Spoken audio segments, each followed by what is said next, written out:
Buen día, buen día. Doy gracias a Dios por permitirnos estar en este lugar. Como decía anteriormente, hay mucho pueblo cristiano que está siendo perseguido y no puede congregarse. Y nosotros somos bendecidos de estar en este lugar y poder congregarnos. La palabra de hoy está en Salmos 27, del 12 al 14, y dice así: No me entregues a la voluntad de mis enemigos, porque se han levantado contra mí testigos falsos y los que respiran crueldad.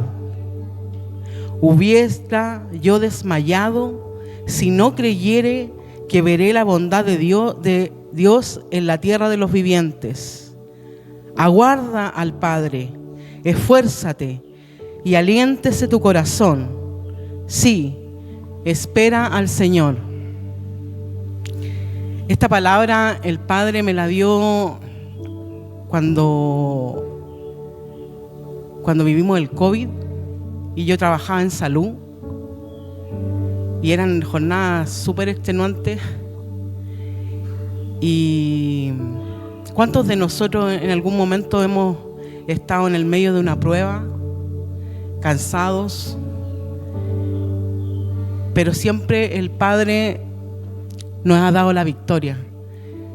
Nos ha dado la victoria. A veces pensamos que el Padre va a actuar rápidamente, pero no es así. David en este momento se sentía solo, pero él creía que iba a ver la bondad del Padre en su vida. Entonces los animo, que esperen, que se esfuercen, porque en la prueba que estamos viviendo, en la situación difícil que estamos viviendo, vamos a ver la bondad del Padre en nuestras vidas. Amén. Padre, te bendecimos, te damos gracias, porque tú en todo tiempo has sido bueno. En la prueba, en la dificultad, en la tristeza, sin duda veremos tu mano, veremos tu voluntad, veremos tu favor en nuestras vidas. Padre, yo te quiero pedir que tu Santo Espíritu sea moviéndose en este lugar, principalmente en nuestro corazón, donde habita tu Espíritu Santo. Queremos estar con un corazón dispuestos a adorarte, a bendecirte, a que no importe nada más que tú eres el centro de nuestra adoración, Señor Jesús. Tú eres el centro de nuestras vidas y queremos honrarte en este día. Hemos apartado este tiempo para honrarte, para bendecirte, aún con nuestras debilidades, aún con nuestros errores.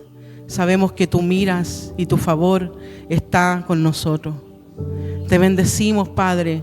Te damos toda la gloria, la honra y la alabanza en el nombre del poderoso de nuestro Señor Jesús. Amén y amén.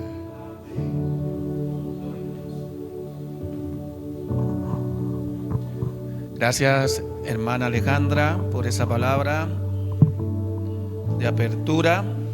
Le damos gracias a Dios. Bueno, hermanos, vamos a entrar en una serie de mensajes, una nueva serie de mensajes.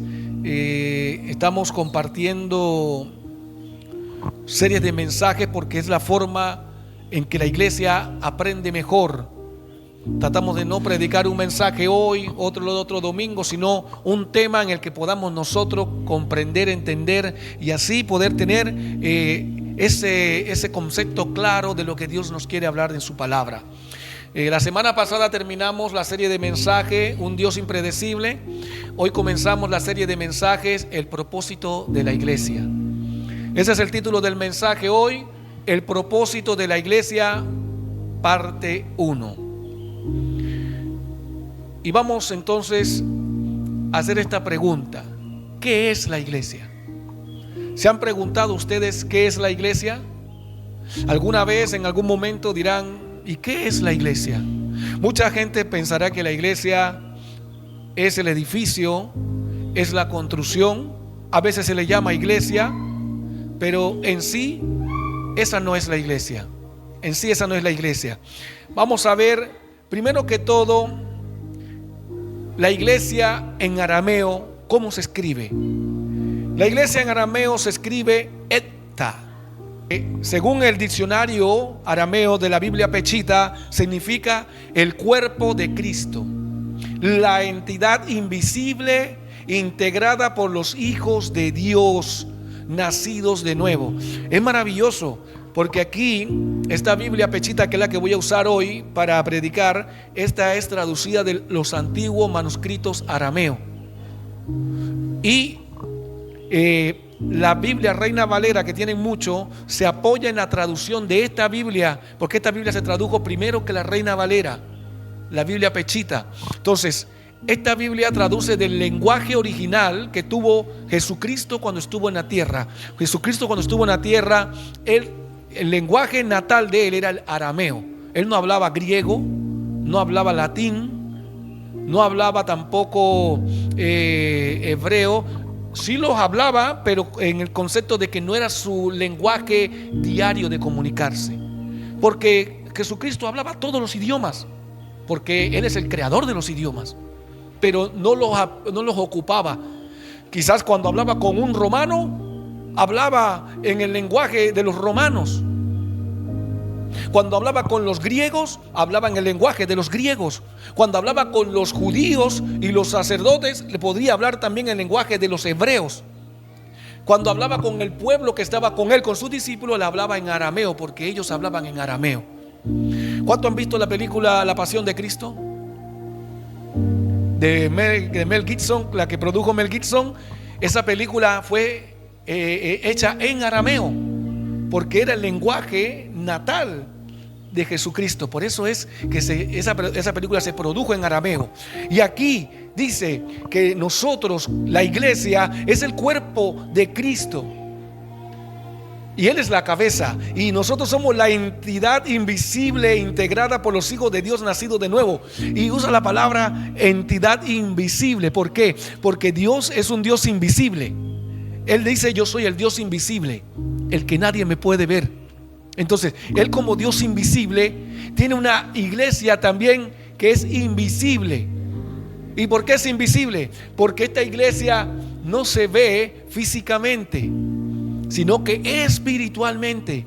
Cuando nosotros nos congregamos, conformamos la iglesia. Pero cuando nosotros nos vamos de aquí, la iglesia invisible se mantiene, porque está en cada uno de nosotros. Cada uno de nosotros nos conformamos la iglesia, estemos donde estemos. O sea, si yo me voy de aquí en mi auto con mi familia a comer, a almorzar más rato, yo sigo siendo la iglesia allí. No importa que no esté en este salón o en un edificio o en un auditorio, nosotros siempre vamos a ser la iglesia del Señor, estemos donde estemos. Somos nacidos de nuevo, que viven ¿en qué? En obediencia y adoración al Señor. O sea, nosotros acabamos de tener un tiempo de adoración agradable. Eso es parte de la iglesia. La obediencia es parte de la iglesia. Y nosotros necesitamos obedecer ¿a quién? ¿Al pastor? No, porque el pastor se puede equivocar. Al hermano tampoco. Al papá o a la mamá tampoco. Hablamos del sentido espiritual, no de la obediencia terrenal, porque los niños se quedaron viendo al papá y a la mamá. No, hablamos de la obediencia a Dios, una obediencia que está por encima aún de nuestros padres, de nuestros papás y nuestras mamás. ¿Por qué está de encima? Porque si nosotros tenemos un papá y una mamá que no adora y no ama a Dios, y te dice a ti que no adores a Dios, ¿tú lo vas a obedecer? No, porque yo tengo que obedecer primero ¿a quién? A mi padre. Si Él me quiere prohibir que yo haga la voluntad de Dios, entonces Él se está poniendo en contra de Dios. Yo lo tengo que honrar. Pero dice que Dios está por encima de hijo, esposa, mamá y papá. Entonces, en ese sentido, yo tengo que obedecer la palabra de Dios y no la palabra del hombre. Ahora, veamos otro significado de iglesia. Veámoslo en griego. En griego, iglesia se pronuncia eclesia y se escribe así: E-K-K-L-E-S-I-A, eclesia, que significa asamblea o convocación, y proviene del verbo griego kalein, que tiene un significado llamar. Ese es el nombre que se le da en griego. Entonces, si yo complemento el griego con el arameo, yo veo que aquí dice: somos el cuerpo de Cristo, la entidad invisible, los hijos nacidos de nuevo, los que le adoramos y obedecemos, que en griego nos convocamos, nos reunimos como una asamblea. ¿Para qué? Para ser el cuerpo de Cristo. Entonces, eclesia y kalein es el verbo en griego de eclesia, que es llamar. Somos los llamados a ser la iglesia del Señor. Eso somos nosotros. Ahora veámoslo en hebreo. Y ahí tenemos completo, básicamente, los idiomas que se componen para hacer la Biblia. También se ocupó el latín, pero el hebreo dice que se refiere a la congregación de Israel o pueblo de Dios. Y aquí quiero hacer una separación. Dice que se refiere a la congregación de Israel. A la exclusivamente ¿a quién? A Israel, en hebreo. Y es Kahal. Se escribe Q-A-H-A-L, Kahal. Ese es en hebreo el nombre para la iglesia. Pero dice también o pueblo de Dios. O sea que no solamente es para el pueblo de Israel, sino también para nosotros que somos llamados el pueblo de Dios. Porque ¿en quién somos llamados el pueblo de Dios? En el Señor Jesucristo. ¿Y para quién fue la palabra iglesia? Para ese pueblo nuevo que sería llamado a través del Señor Jesucristo y reunido por Él y el Espíritu Santo. Ahora que tenemos claro el término de iglesia, quiero que pasemos a esta pregunta: ¿dónde se nombra por primera vez la iglesia? ¿Dónde se menciona? ¿Quién menciona la iglesia por primera vez? Eso es bueno saberlo. ¿Sabe por qué? Porque a ti te va a dar seguridad y te va a dar conocimiento de por qué tú eres una iglesia y quién te llamó a ti la iglesia. Vamos a Mateo 16, 18. Y dice: yo te digo también que tú eres Cefas. En su versión dirá: yo te digo también que tú eres Pedro. Pero estamos ocupando la versión Pechita para que veamos la traducción del arameo, que tiene unos detalles que no tiene la traducción que tiene la Reina Valera. Y quiero enfocarme en eso. Dice: yo te digo también a ti que tú eres Cefa, y sobre esta roca edificaré mi iglesia, y la puerta del Seol no la vencerán. En la versión Reina Valera dice: y la puerta del Seol no prevalecerá contra ella. O del Hades, ¿sí? Que es un sinónimo. Hades, Seol, infierno, son sinónimos de la misma palabra. Entonces, la puerta del Hades, Seol o el infierno, dice en la versión Reina Valera, no prevalecerá. Pero no prevalecer no es suficiente. En la versión aramea dice: la puerta del Seol no la vencerá. O sea, que a nosotros no nos va a vencer el enemigo, a nosotros no nos va a vencer los demonios ni los espíritus inmundos, pero no nos va a vencer cuando somos la iglesia. Cuando nos salimos de la iglesia, y no es de aquí, porque usted se va a ir de aquí y usted va a seguir siendo la iglesia. Entonces, en su casa, en su trabajo, con sus hijos, en su vida personal, el Seol, el Hades, el infierno no tiene autoridad sobre usted. No lo va a poder vencer. ¿Por qué? Porque eso lo dice el Señor Jesucristo aquí en Mateo 16, 18, diciéndole a Pedro: yo te digo también que tú eres Cefa, y sobre esta roca. Ahora, ese término sobre esta roca, hay muchas personas que están confundidas y piensan que cuando él decía sobre esta roca, y esto pasa mucho en el pueblo católico, el pueblo católico piensa que sobre Pedro iba a ser fundada la iglesia, porque Jesús le dijo en este verso: sobre esta roca fundaré mi iglesia. Pero el significado de Pedro o de Cefas es Petra o piedra. Entonces, ¿de dónde viene la piedra? Se desprende ¿de dónde? De la roca. Entonces Jesús le estaba diciendo: a ti, Pedro, tú que te vas a desprender de mí, tú que vas a ser formado por mí sobre esta roca, tú que eres una piedrita, vas a guiar mi iglesia que va a ser fundada sobre mí. Y eso le estaba preparando Jesús a Pedro. Por eso Pedro tuvo muchos procesos, porque Pedro iba a guiar la iglesia que iba a ser fundada sobre la roca que es Jesucristo.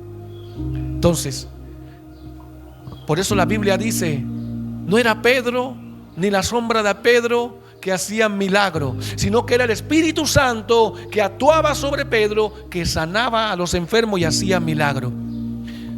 No es el hombre el que hace, ni la sombra del hombre, es el Espíritu Santo. Y si el Espíritu Santo está con un hombre, téngalo por seguro que ese hombre va a manifestar la gloria de Dios con señales, prodigio y poder. Pero para eso tiene que estar en la iglesia, siendo esa piedrecita parte de la gran roca que es el Señor Jesucristo. Ahora, teniendo claro eso, quiero que vayamos a Mateo 16, 19. Ahí mismo, el siguiente verso dice: y yo, el Señor Jesucristo, declarándole aquí a Pedro: y yo te daré las llaves del reino del cielo. Yo te daré las llaves del reino del cielo. Y todo lo que ates en la tierra será atado en el cielo, y todo lo que desates en la tierra será desatado en el cielo. Y de aquí es donde viene la autoridad que nosotros tenemos para atar y desatar, atar demonios y desatar demonios, reprender. ¿Pero qué? No es nuestra esa autoridad, no es nuestra esa llave, es del Señor Jesús. Él se la entregó ¿a quién? A la iglesia. No se la entregó al pastor, no dice que se la entregó solamente a Pedro. Es para la iglesia esa llave. O sea que esa llave la tiene cada uno de nosotros que estamos aquí. Nosotros tenemos la autoridad. ¿Y cuál es la autoridad? El nombre del Señor Jesús.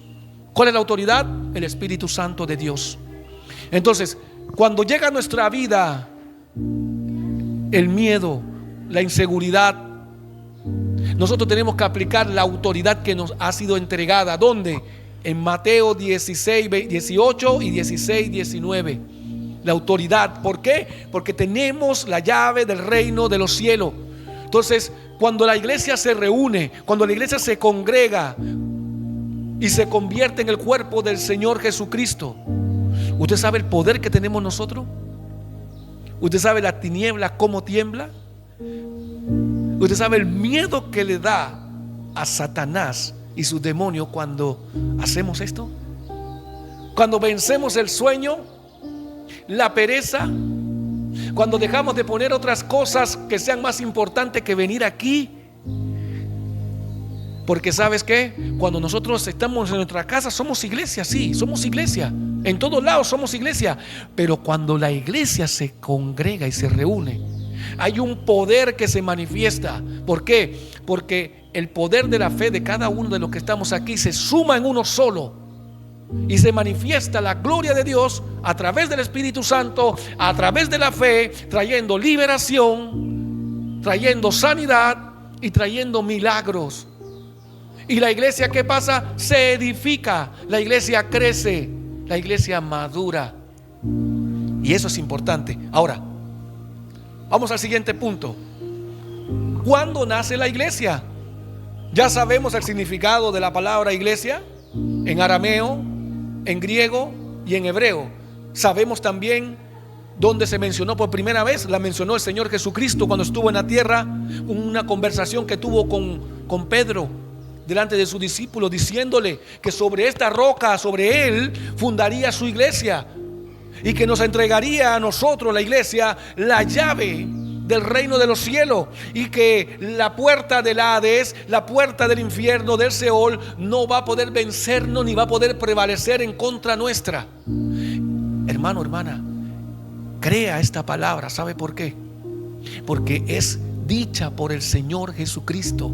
Está aquí escrita.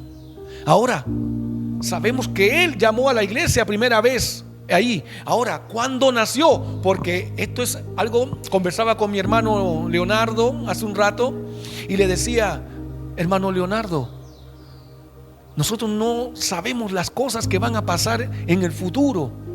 Vemos cosas pequeñitas ahora, pero en el futuro no tenemos idea de las cosas grandes que se van a manifestar. Y hablaba con él y le decía: tú te estás preparando, estudiando en una ingeniería comercial, porque tú no tienes ni idea de lo que Dios va a hacer contigo adelante, a dónde te va a llevar, a la empresa que te va a poner a administrar, o los negocios que va a poner en tus manos. Pero tú lo estás haciendo ahora por fe.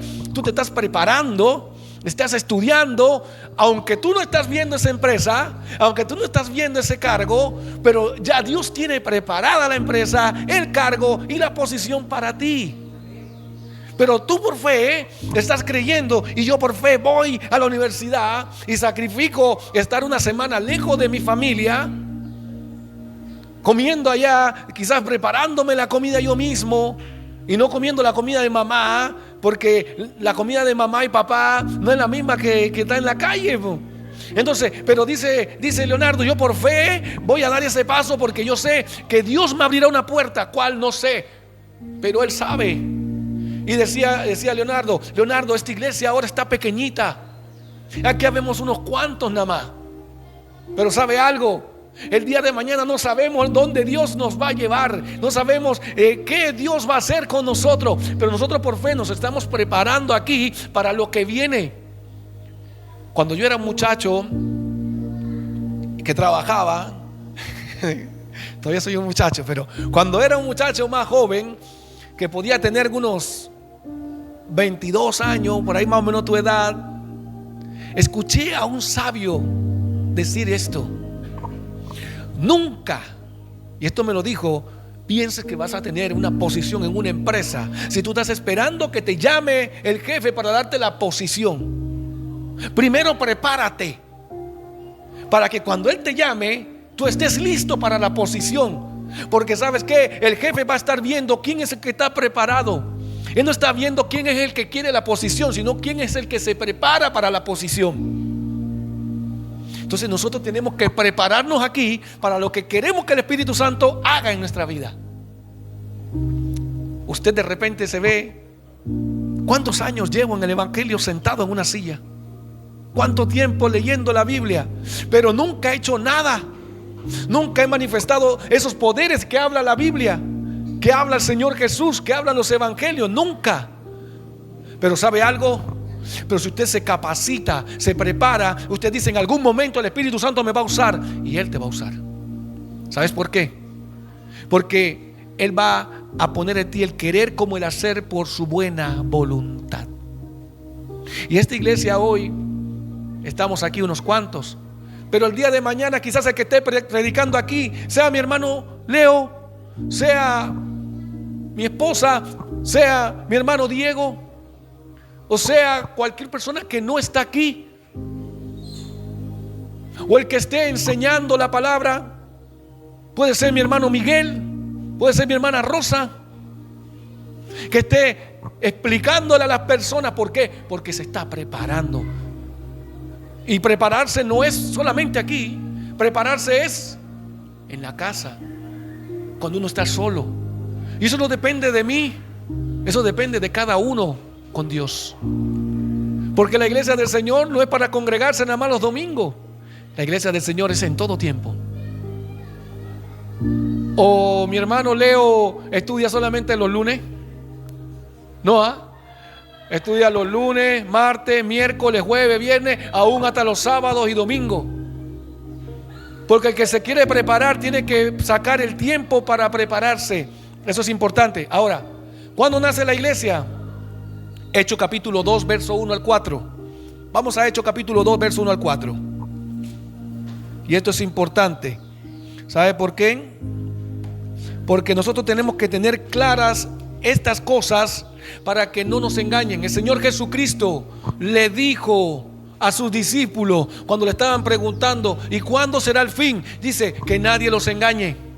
Que nadie los engañe. Es importante que nadie nos engañe, que nosotros tengamos claro todo. Mira lo que dice Hechos capítulo 2, verso 1 al 4. Dice: cuando se cumplieron los días de Pentecostés, mientras estaban reunidos unánimes, súbitamente vino del cielo un estruendo semejante de un viento recio, el cual llenó toda la casa donde se encontraban.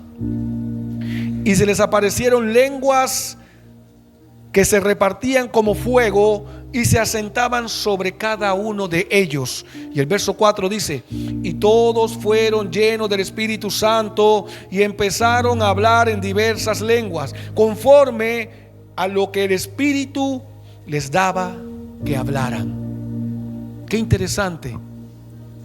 La iglesia nace este día, el día de Pentecostés, el día que se cumple la llegada del Espíritu Santo a la tierra. Allí nació la iglesia, en el aposento alto, donde estaban los 120 reunidos. Y llegó el poder, y dice que se le repartió como lenguas de fuego. ¿Cómo? Siempre la Biblia usa el sentido figurado de cómo. Espíritu Santo como paloma, Espíritu Santo como lengua de fuego, y fluirán de nosotros, en nuestro interior, como ríos de agua viva. Entonces siempre el sentido figurado. No es que vamos a encontrar el Espíritu Santo en una paloma, no es que vamos a encontrar un fuego literal. Te vas a encontrar con personas que dicen: hoy siento el fuego, siento el fuego.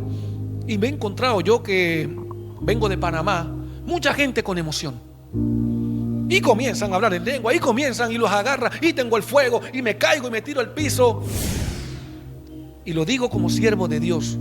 ¿Por qué? Porque Él me confía a mí las vidas de ustedes, y yo tengo que dar cuenta de ustedes. Y a mi Padre y al Señor Jesús y al Espíritu Santo no les sirve una iglesia llena de emociones, una iglesia llena de arrebato, de que hablen lengua, de que se tiren al piso y caigan desmayados, o que vomiten, o que hagan todas estas cosas. A Él no le sirve una iglesia así. ¿Sabe por qué? Porque esa iglesia va a salir de aquí, allá, y después allá no va a ser iglesia, va a ser un carnal, un mundano más. A Él le sirve una iglesia madura, una iglesia que crezca, que conozca la palabra, que cuando salga de aquí, no importa sea aquí o en la quebrada de aquí, siga siendo iglesia. Eso es lo que le sirve a Dios. No me sirve hacer un show delante de los hermanos para que me vean, o ponerme yo aquí a hablarles en lengua. Una de las cosas que yo le digo, hermano, yo no tengo don de interpretación de lengua. No lo tengo. ¿Que tengo don de lengua? Sí lo tengo, pero es para mi intimidad con Dios. Yo no lo uso para... Nunca me van a escuchar aquí a mí ministrando en lengua. ¿Sabe por qué? Porque yo no edifico a la iglesia hablando en lengua. Entonces yo me sujeto a la palabra. Entonces y esto lo vamos a ver aquí. Dice: la iglesia nace con la llegada del Espíritu Santo. 1, 2. Esto es importante. ¿Qué significado tiene el hablar nuevas lenguas en este evento? Porque aquí dice que según lo que vimos, le repartió a cada uno lenguas para que hablaran según el Espíritu daba para que hablase. Esto es interesante. ¿Sabe por qué? Porque hoy en día la iglesia agarra los textos bíblicos para sustentar sus comportamientos que no son bíblicos. Porque la gente incluso te dicen: hermano, suelte la lengua, aprenda, suelta, y comienza y se van por allí. El apóstol Pablo en Primera de Corintios le dice a la iglesia de Corintio, una iglesia carnal: hey, hablen en lengua, pero sin desorden, y solamente la iglesia. Ahora, si alguno aquí adelante va a ministrar a la iglesia y va a hablar en lengua, hablen ordenadamente, por turno, y que haya un intérprete. Si no hay intérprete, le dice el apóstol Pablo, quédese callado. Y usted ve hoy a la gente que se queda callada en los púlpitos hablando en lengua. Ahí usted madura y usted dice, este está lleno de emoción, este no ha leído la Biblia, no la ha estudiado. ¿Por qué? Porque ¿qué pasa si llega aquí ahora que estamos reunidos una persona que viene a visitar a su mamá o un familiar al cementerio y escuchó y entró aquí y quiere escuchar la palabra y nos escucha a todos tirándonos al suelo, saltando y hablando en lengua? Decir, no, eso es un manicomio, esto es una locura que hay aquí. No, yo mejor me voy. Nunca fue confrontado de su pecado. Pero si esta persona sí se sienta y escucha la palabra. El apóstol Pablo le decía, yo hablo más lengua que todos ustedes juntos. Léalo en el libro de Corintios, primera de Corintios. Le dice, yo hablo más que todos ustedes en lengua, pero yo prefiero hablar 5 palabras con entendimiento que 10,000 en lengua. ¿Por qué? Porque yo confronto y edifico, y la persona que me escucha se va a arrepentir porque escuchó la palabra de Dios, no un idioma que ellos quieren sustentar ese idioma de lengua con una lengua angelical. Pero aquí la lengua que se está hablando no es una lengua angelical. Aquí la lengua que se está hablando es una lengua de idiomas. Es una lengua que se puede hablar. De esa lengua se está hablando. Y esto es interesante, ¿sabe por qué? Vamos a Marco 13:10. Vamos a Marco, libro de Marco. Marco 13:10. Y con esto vamos a complementar el propósito de lo que quiere decir este verso. ¿Para qué? Para que nadie los engañe. Nadie los engañe. Mira lo que dice Marco. Marco dice 13:10. Dice, pero antes mi evangelio, en su versión dirá, pero antes este evangelio, pero la versión aramea dice, pero antes mi evangelio será proclamado en todas las naciones. ¿Hablando de qué? De las señales del fin. Jesucristo le dice, Marco 13:10, Jesucristo le dice a los discípulos, antes que venga el fin, antes de que se cumpla el día en que yo tenga que venir, mi evangelio tiene que ser proclamado en todas las naciones. Marco 13:10.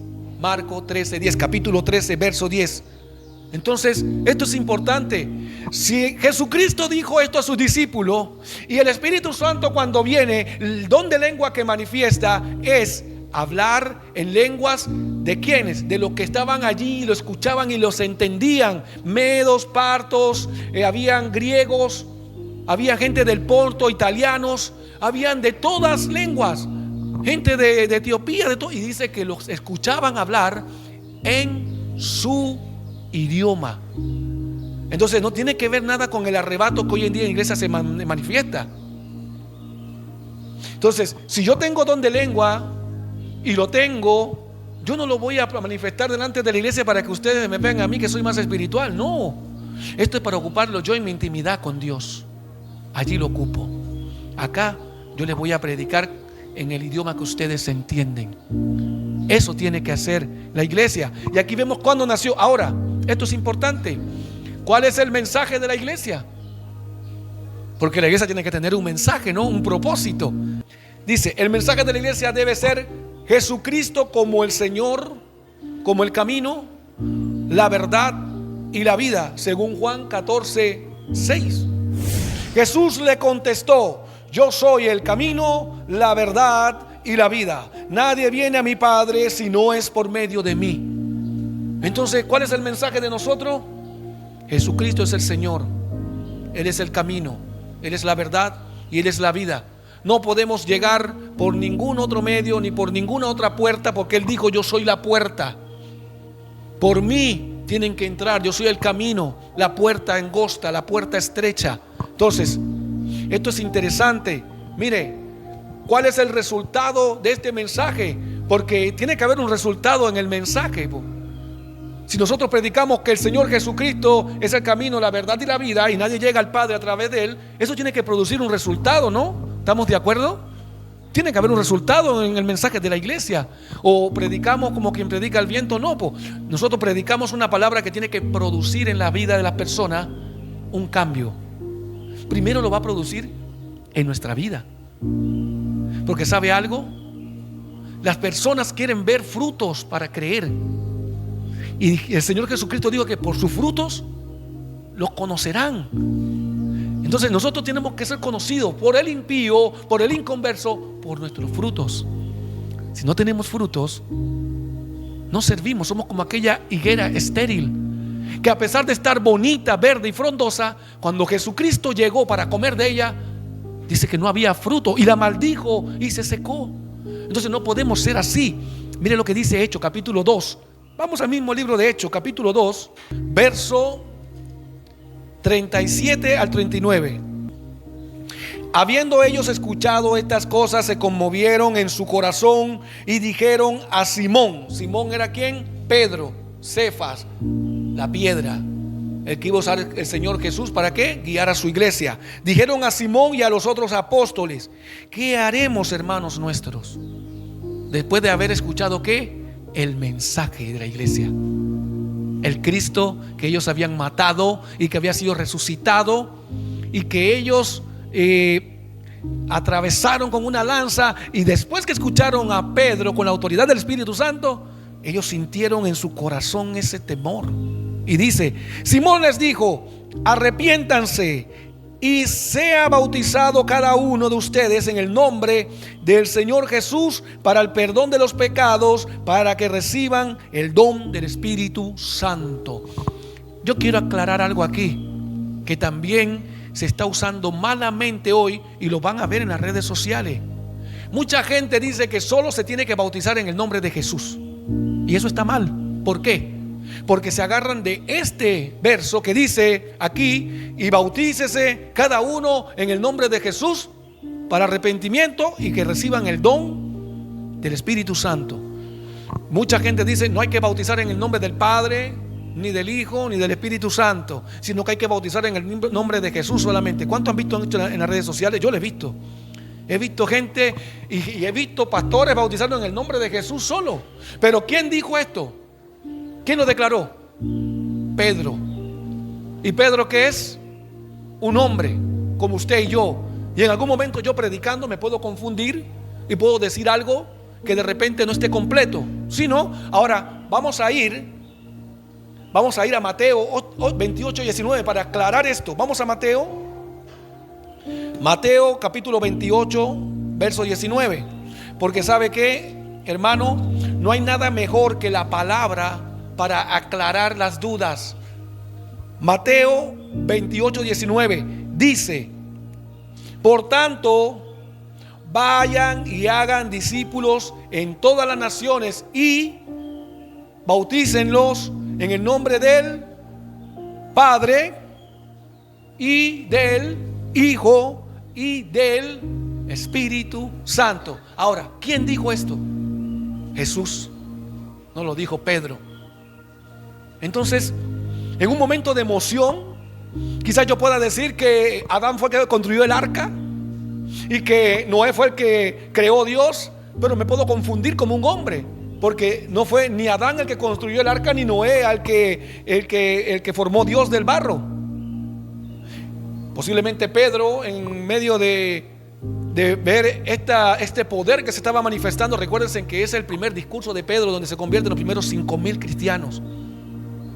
Entonces vemos a un Pedro que quizás dijo: bautícese en el nombre de Jesús para el perdón, y quizás se le olvidó que tenía que ser en el nombre del Padre y del Hijo y del Espíritu Santo.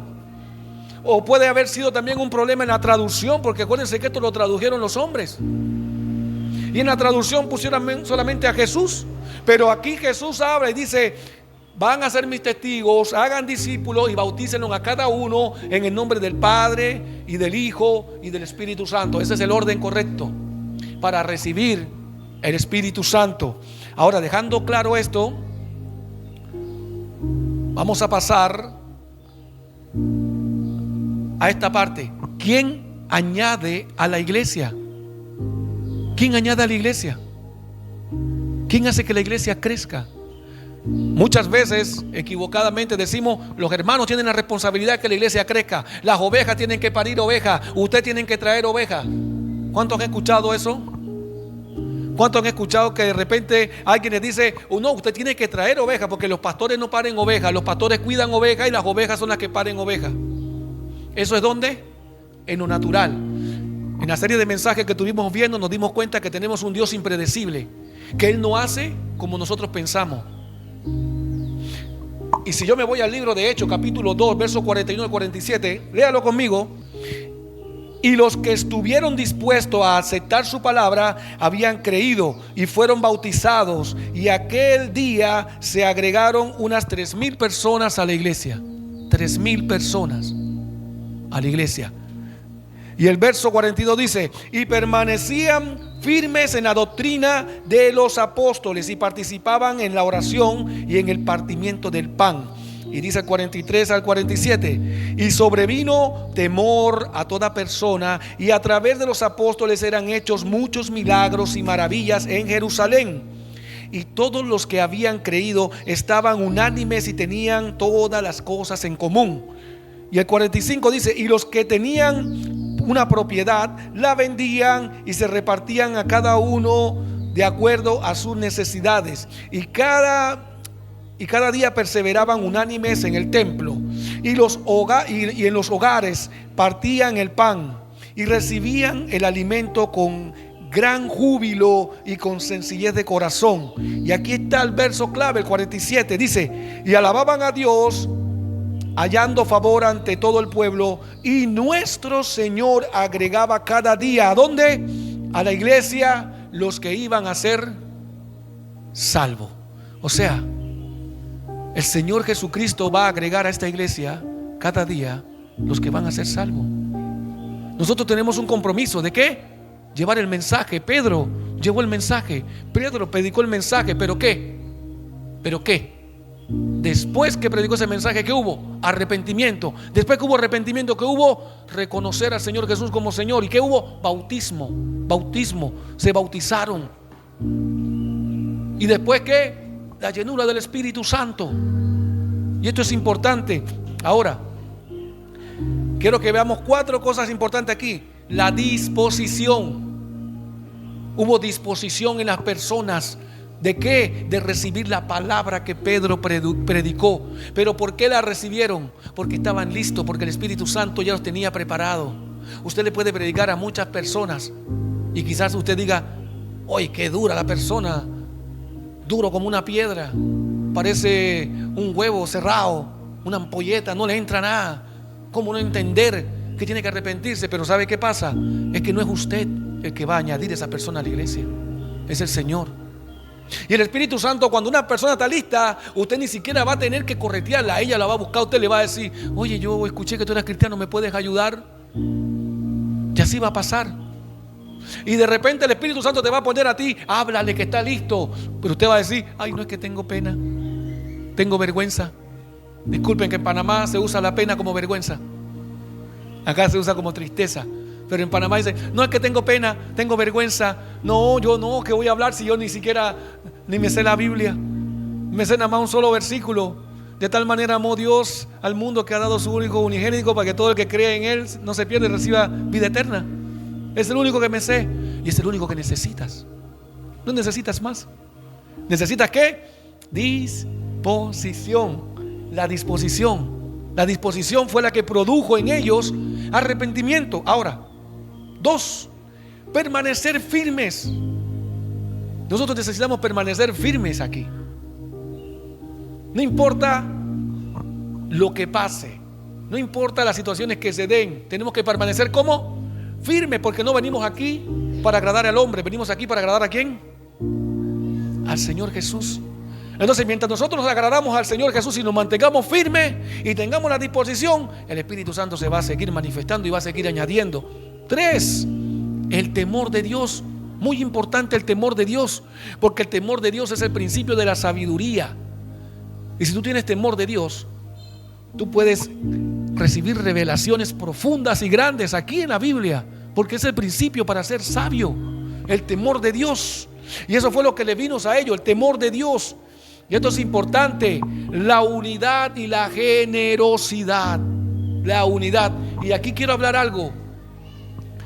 Aquí, si se dieron cuenta, en el texto bíblico que estuvimos leyendo, se dijo que las personas vendían todas sus propiedades y la traían a los apóstoles para repartirlas entre todos. Pero eso fue hay que entender bien el contexto de lo que se dijo, porque hoy en día se puede usar eso para decir: hermano, usted tiene que dar todo lo que tiene para el Señor, porque en la Biblia está escrito. Sí está escrito, pero no con ese concepto. El concepto donde ellos querían vender todo lo que tenía y traerlo a los apóstoles era porque ellos pensaban que el Señor iba a venir en unos meses. ¿Comprendieron? En unos meses. Por eso el apóstol Pablo les decía a ellos: no se estén atormentando de que la venida del Señor Jesucristo está cerca, ni por carta ni por espíritu, como si fuéramos nosotros. Más bien estén cada uno haciendo y estén sujetos a lo que les he enseñado. ¿Por qué? Porque con eso cualquiera puede decirle: hermano, usted viene aquí y tiene que vender todo lo que tiene y traerlo, porque cuando la iglesia se fundó, eso fue lo que hicieron. Pero lo hicieron por desconocimiento, porque no sabían que el Señor Jesucristo no iba a venir todavía. Ellos pensaban que iba a venir y preferían vender todo y no perder nada.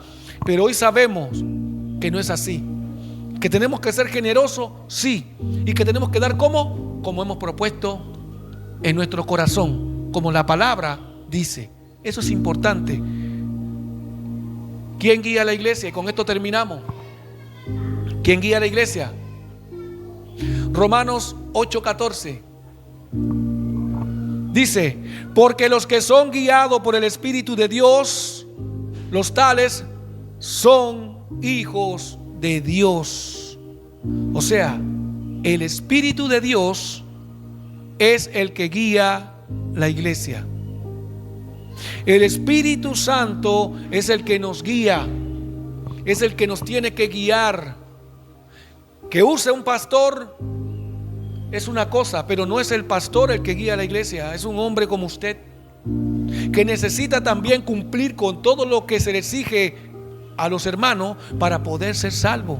Yo necesito llenar los mismos requisitos que usted tiene para ser salvo.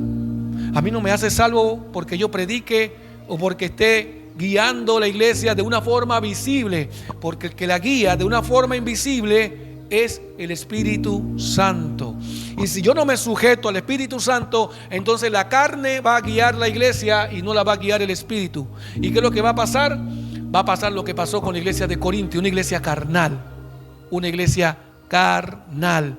Entonces, teniendo claro esto, culminamos nuestro mensaje de hoy de el propósito de la iglesia, primera parte. Eso es importante. Ahora, teniendo esto, yo quiero hacer un llamado especial. Yo quiero hacer un llamado especial.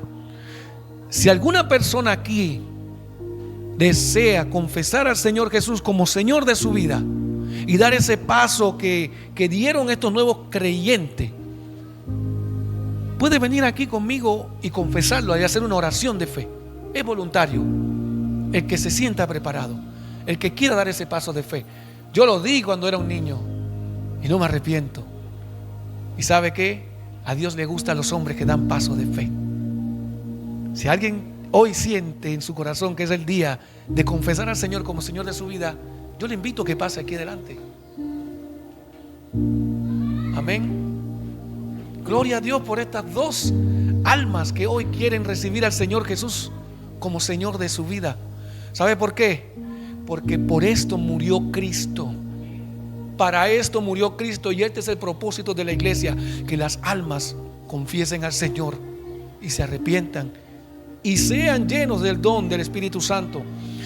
Vamos a cerrar nuestros ojos y la iglesia puede apoyar orando desde allá y extendiendo sus manos.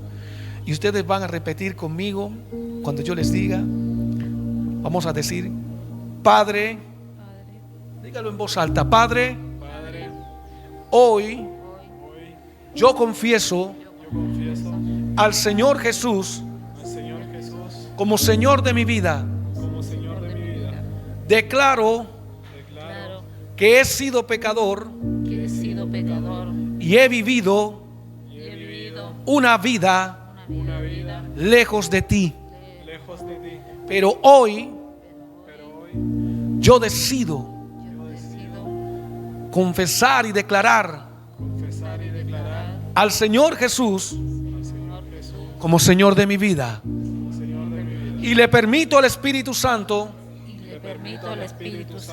que sea el guía de mi vida, para ser un hijo y una hija de Dios. En el nombre del Señor Jesús te pido que escribas mis nombres en el libro de la vida y no lo borres jamás. En el nombre del Señor Jesús, amén. Amén.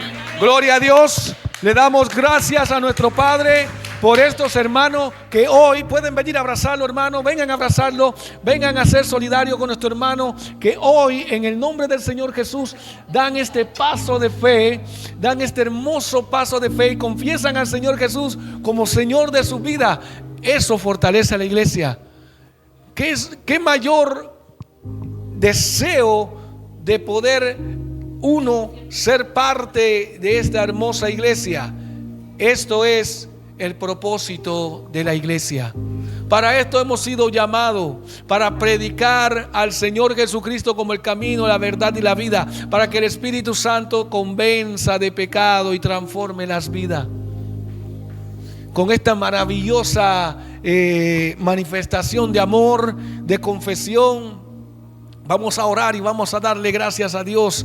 Gracias, Padre, por la vida de tus hijos nacidos de nuevo. Dice tu palabra que hay fiesta en el cielo. Oh Padre amado, por un pecador que se arrepiente, por uno que confiese. Aquí hay dos, Padre, y en el nombre del Señor Jesús declaramos que hay una gran fiesta hoy en el cielo, que tus ángeles adoran y se gozan, que tú estás contento porque dos hijos tuyos, sus nombres son escritos en el libro de la vida y no serán borrados jamás, porque hoy el Señor Jesucristo ha manifestado la salvación que dio en la cruz para ellos. Gracias, Padre. Gracias, Padre bueno, en el nombre del Señor Jesús. Amén.